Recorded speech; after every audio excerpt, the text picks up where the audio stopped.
What did you give up?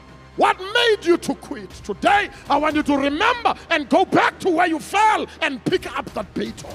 Refuse to be intimidated. You are carrying something. You are not alone. Heaven is with you. You may not have the books yet. You may not be certified yet.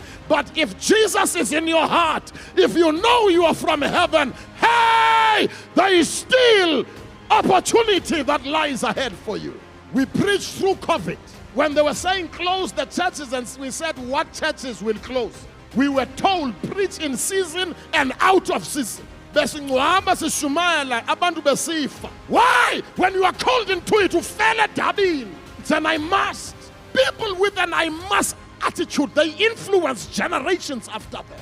You need to have a desire to serve God, a desire to grow in God, so strong and so fired up that even if you don't want to say anything about God, you cannot help it. Yes, pumela, yes, pupumela ngokwayo. Life is not called to be soft, and life will never be easy, but you will become stronger.